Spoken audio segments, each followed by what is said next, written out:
Hello, friends. The last time I shared with you the English translation for Ganesh Atharvashirsha part 1, which was the Shanti part 2, which was an introduction to the Nirguna Upasana, and now in this part, I'll take you through what this Nirguna Upasana is all about. What's this Nirgun or formless aspect of Ganesha is all about. It starts with गणादिं पूर्वमुच्चार्य वर्णादिं तदनन्तरम् अनुस्वारः परतरः अर्धेन्दुलसितं तारेण रुद्धम् एतत्तव मनुस्वरूपम्. Now let's understand what it all means. Ganadim Purvamucharya. Gan Adim. Adim means etc. and Adim also means ancient. And Gana means groups. So, as you all know, Ganesha is the son of Lord Shiva.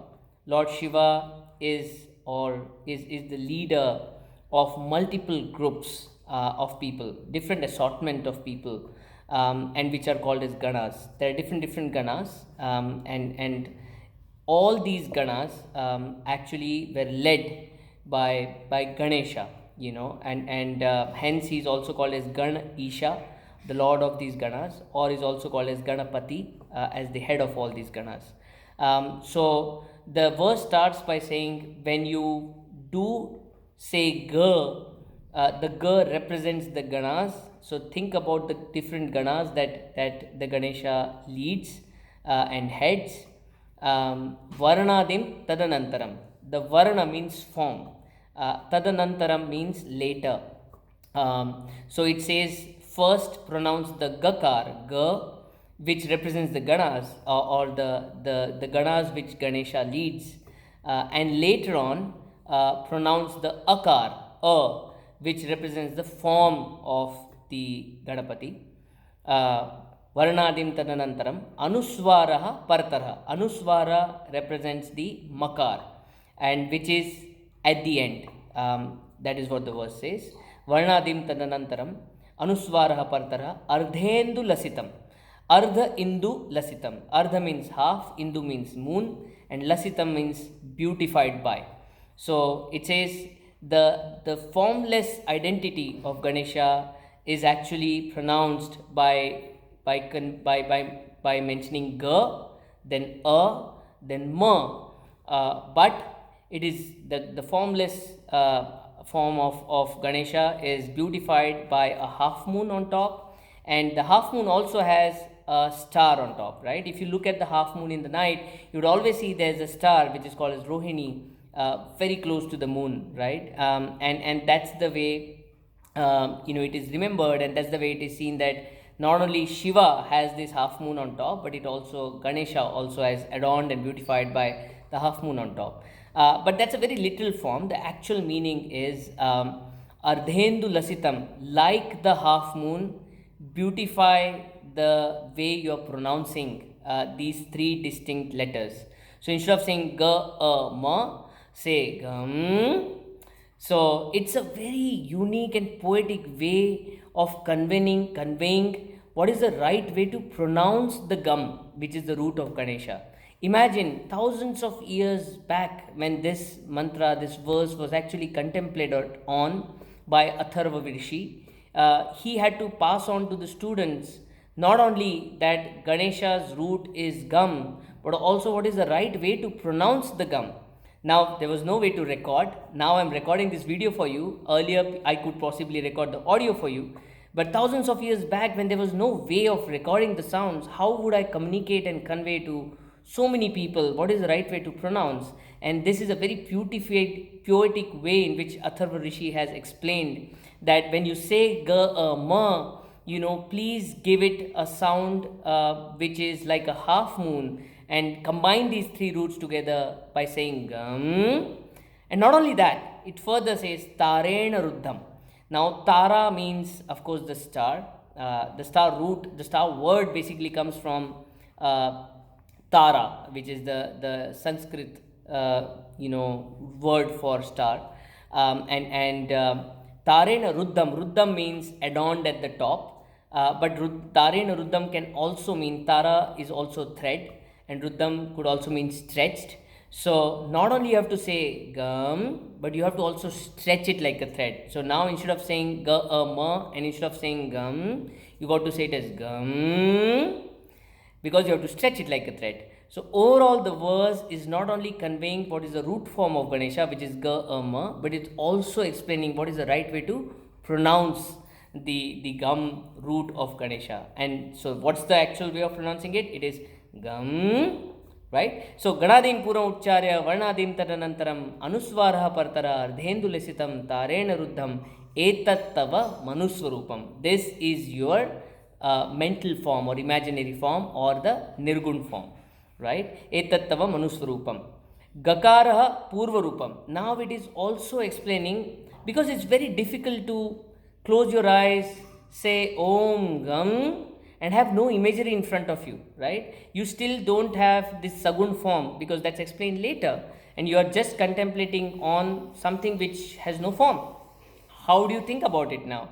And this is where the poet or the Atharva Rishi, he is actually identifying the gum root of Ganesha, which is also, by the way, the root of Muladhar Chakra, with Omkar. Now imagine what is Omkar like. If you go to the actual way in which Omkar is written, it is written with a Gakar first, right? And then you again, when you do a second Gakar, it creates an Akar, right? And then there's a slight curved trunk or a thread, on top of it there's a half moon and then a star on top, right? And that's all that the Atharva Rishi is saying. It says Gakara Purva Rupam, which is the head of the Ganpati. Akara Madhyama Rupam. What is at the center of a body? It is our belly, it is our stomach. So Gakar is the head, Akar is actually the stomach, right? Gakara Purvapam, Akaro Madhyamurupam, Anuswara cha Antarupam, Bindu Uttarupam. So Anuswara and the Bindu is the half moon and the star which is adorning the Ganpati at the top of the head. Gakara Purvarupam, Akaro Madhyamurupam, Anuswara cha Antarupam, Bindu Uttarupam, Nada Sandhanam Samhita Sandhihi. This trunk, right? The trunk, which is the thread, is symbolizing the Nad, which is the sound, Samhita, which is the study, and Sandhi, which means joining. So the study or the very specific science of combining these different identities, the head, the stomach, the star, or the Omkar together by using the sound. So which means when you say with that very sound, you are combining the Gakar, the Akar, and the Anuswar and the Bindu, right? So in a way, it is visualizing the Omkar and identifying it with the gum root of the Ganesha. So let's repeat. Gakara Purvarupam, Akara Madhyamarupam, Anuswara cha Antarupam, Bindu Uttarupam, Uttar at the north, Nada Sandhanam Samvita Sandhi, Sa Esha, this is Ganesha Vidyaha, this is the Ganesha Vidya or the science of Ganesha. Ganakarushi, Nirchut Gayatri Chandaha. Nirchut Gayatri is the meter, Chanda means meter. So every verse had a very specific meter in which it had to be pronounced. Why again? Because there's science.